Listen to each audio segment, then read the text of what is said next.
The Bellingham Association of Muslims, formed just this past summer, recently held a fundraising dinner for the flood victims of Pakistan and raised over $17,000. But charitable fundraising is only part of what the Muslim community in Bellingham is doing. This is the Friday afternoon prayer gathering of the Bellingham Association of Muslims, a small group of followers of Islam that have come together to share with one another in worship. The group has also become an active participant in various community activities. We have a diverse group in our little community. We have Friday prayers every Friday at the Race Store. We try to do fundraising dinners for any organization that's in need, as well as potluck dinners with students at Western or Whatcom. We try to do monthly dinners for the community. Even though Islam has more than 1.2 billion followers worldwide and is one of the largest organized faiths, Islam is generally not well understood in this part of the United States and Canada. Well, I think the religious tolerance, freedom, and understanding is very important in any culture that you find throughout the world, because we all have to live as one people. No matter where you go in the world, no matter what country you go to, there's never such a thing as a homogenous culture when it comes to religion, when it comes to even their cultural understandings of that particular religion. There's one very brief verse in the Quran that talks about that God made us into different tribes and nations so that we might know one another. Now, it would have been very easy for God, the Almighty, to make us all robots, exactly the same, with the exact same culture, exact same language, and with no differences whatsoever, but He chose not to do that.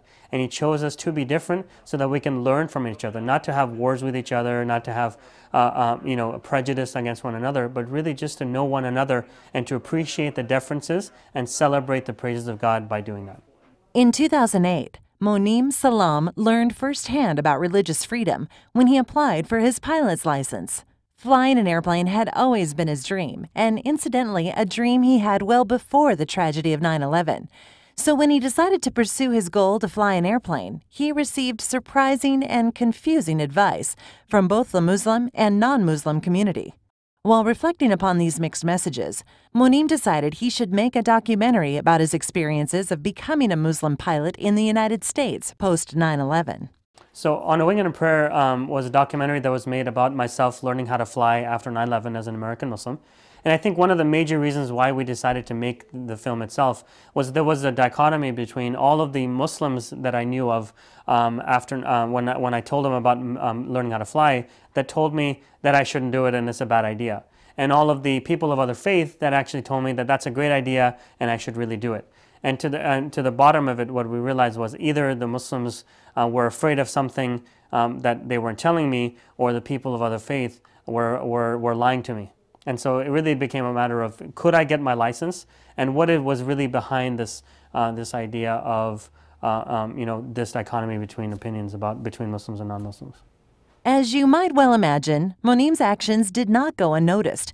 During his quest to become a pilot, he was rejected by some flying schools and was visited more than once by the FBI.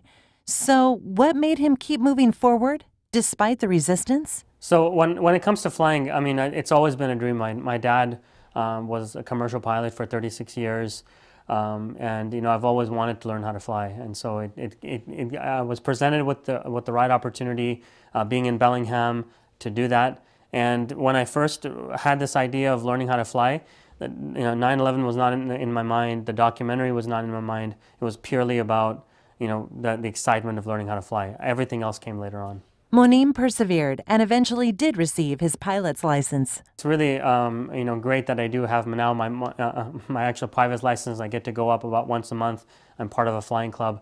And I think what the real benefit of the documentary was that we were able to show it nationwide, not only on television networks, but also throughout college campuses, interfaith activities, all of those things. And one of the biggest benefits that I've seen is just better understanding. People realizing that Muslims are no different than any other people. We have emotions, we laugh, we cry, we fight, we do all of these things. One of the most interesting comments that we ever got was from an anonymous person who wrote in after watching the film, who said, thank you for showing your emotions with us. I didn't know Muslims had any. So if you're interested in learning more about Islam, or just have general questions about the religion, you can always visit whyislam.org. That's WHYISLAM.org. Or visit us on our Facebook page at Muslims of Bellingham.